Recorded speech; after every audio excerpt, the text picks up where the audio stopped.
la reflexión sobre la formación inicial del profesorado de secundario, del profesorado de Historia de Educación Secundaria, más concretamente en la Universidad de Barcelona, en España, y concretamente el máster de formación del profesorado que hemos diseñado en nuestra universidad para atender a los futuros docentes de Historia de Educación Secundaria. A mí me interesó especialmente una. Me interesó cuando el doctor Prats recogió una serie de expresiones que los alumnos se refieren a la visión de la utilidad y el interés que le observan a la materia de historia.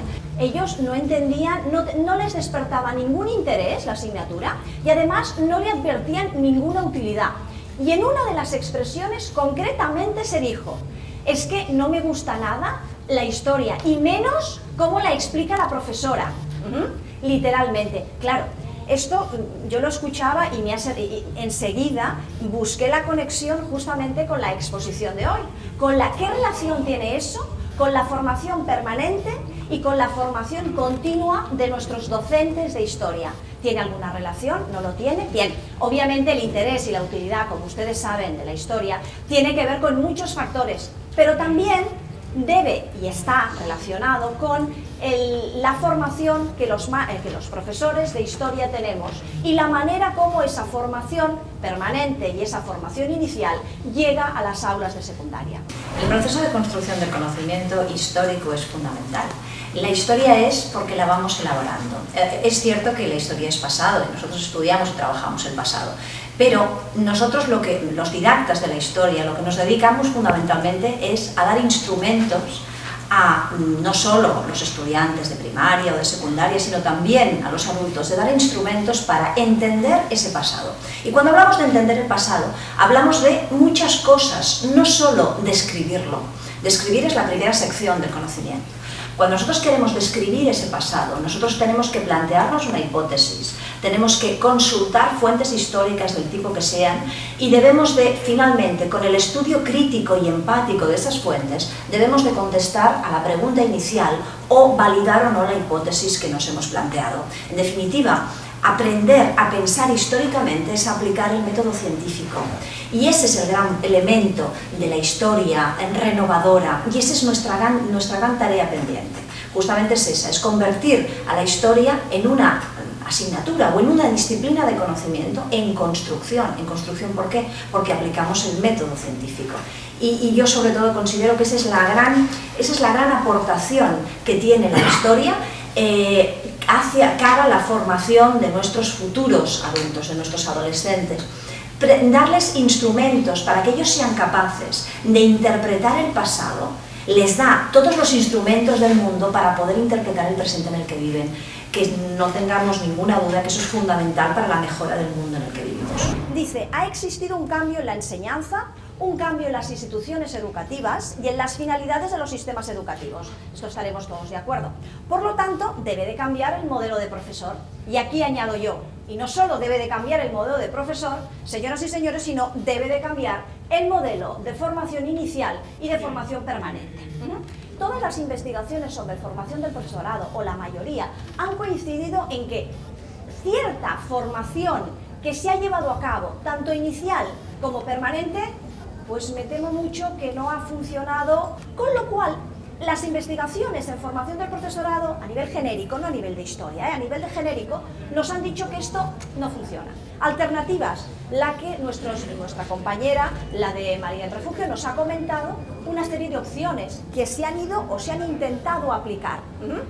Obviamente, ¿cuál es? Pues convertir a este profesor en el protagonista de su propio aprendizaje con la práctica reflexiva que usted comentaba y sobre todo con la contextualización de la formación del profesorado.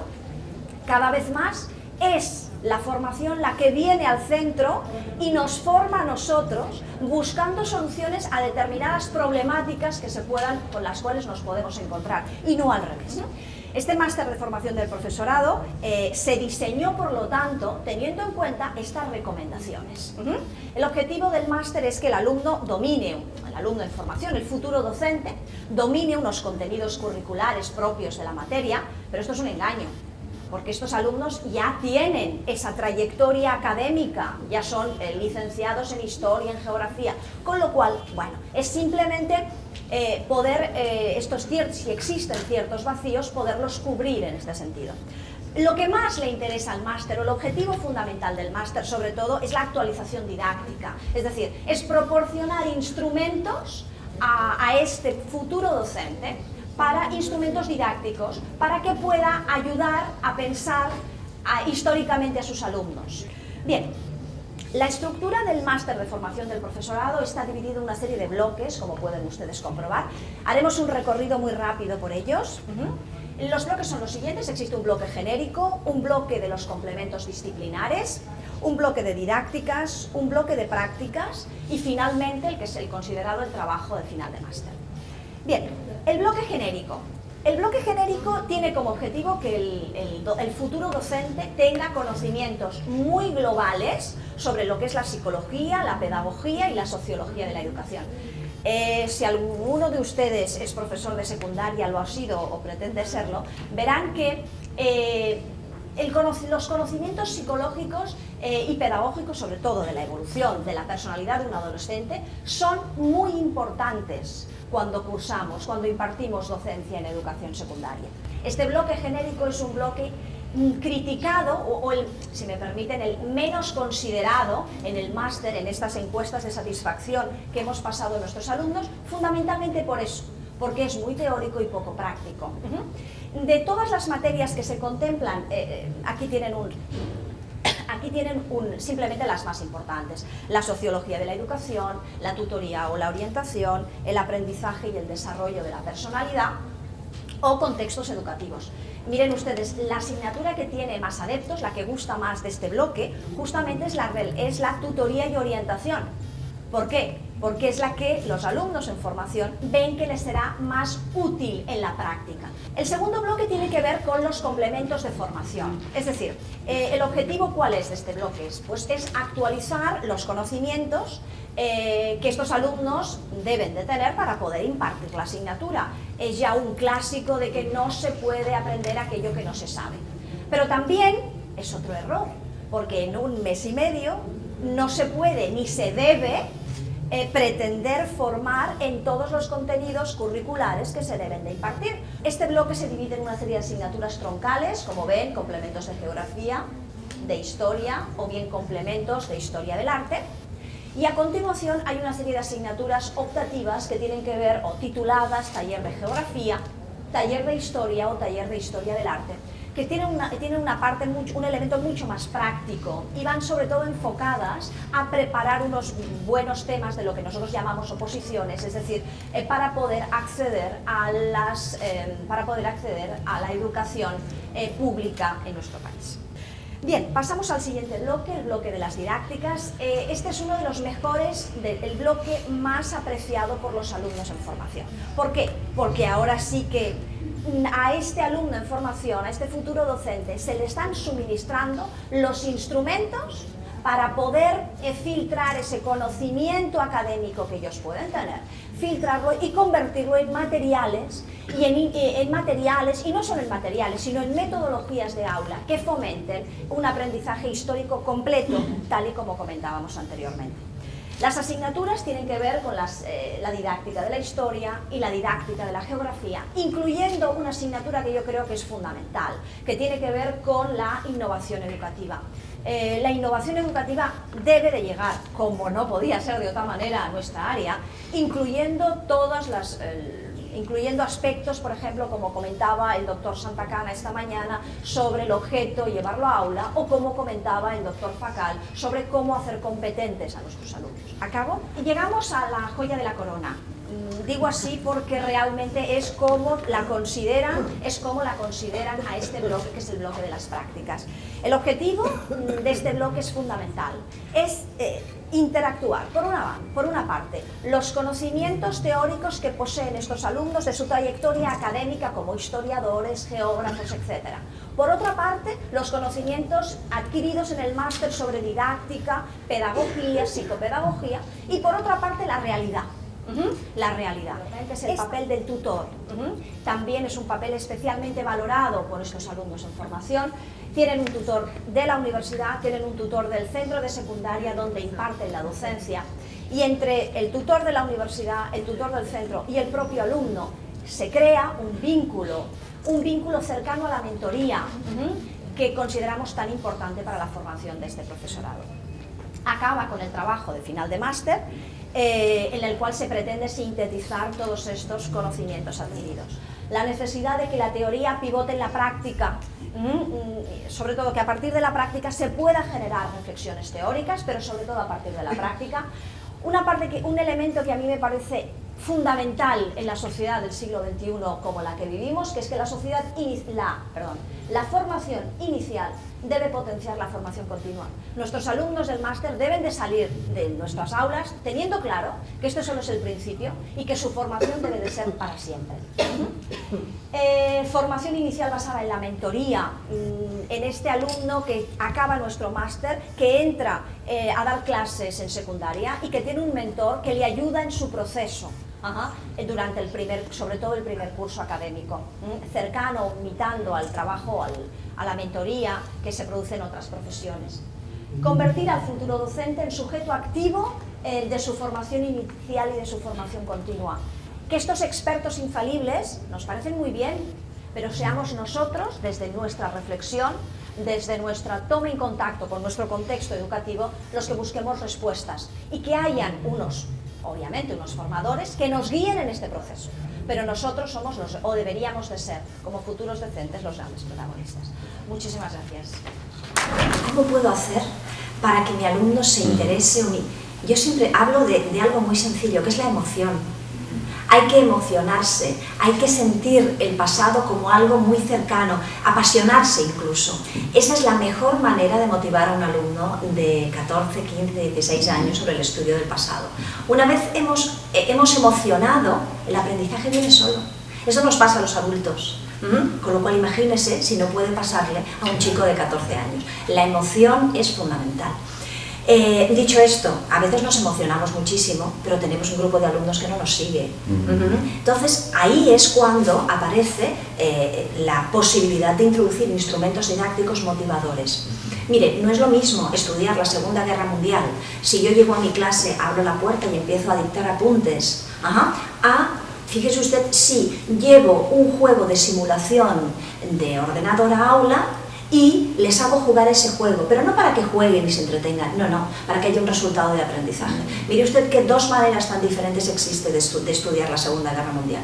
Obviamente a chicos de 14 años el tema del juego de ordenador los tenemos ganados por ahí.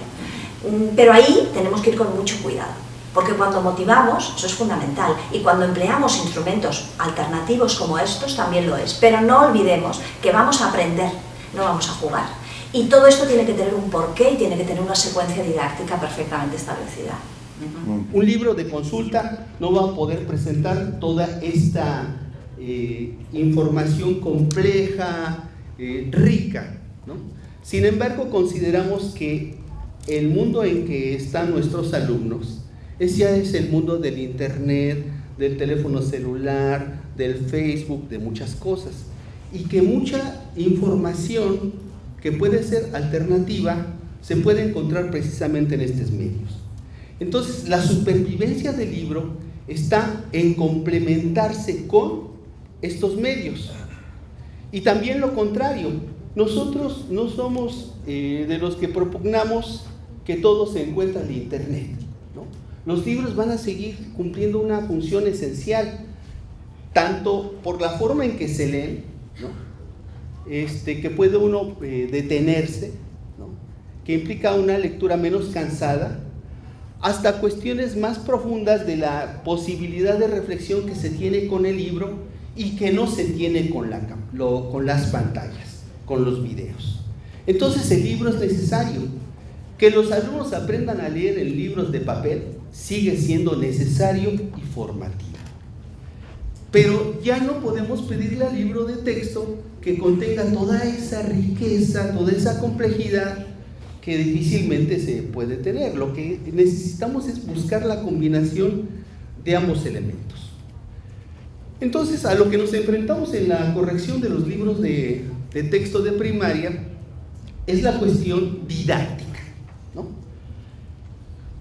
¿Cómo hacemos una lectura del libro que sea ordenada didácticamente para el alumno? Nosotros recuperamos las imágenes, las fuentes primarias para iniciar la clase, para iniciar el tema. Se le ha dado a la imagen una función de apoyo, ¿no? No se le ha tomado en cuenta como una fuente primaria que tiene información. El desafío para los de primaria es que los contenidos muy complejos se puedan redactar, presentar de cierta forma que sean accesibles a los alumnos de tercero, cuarto, quinto y sexto de primaria. Y el segundo desafío es que los libros estén organizados de tal forma que tengan una estructura didáctica, donde haya una presentación del tema, donde el alumno pueda contextualizar la época. Y segundo, que tenga los recursos didácticos para que la lectura pueda utilizarse por el alumno, a partir de cuestionarios, formatos, esquemas, investigaciones, proyectos. Esos fueron los dos grandes retos que enfrentamos al hacer las correcciones de los libros de primaria. Entonces, nuestras clases empiezan con objetos, empiezan con imágenes de la época para que el alumno contextualice la información, para que encuentre algún punto de empatía. Entonces, los maestros de historia estábamos acostumbrados a nuestro temario, ¿no?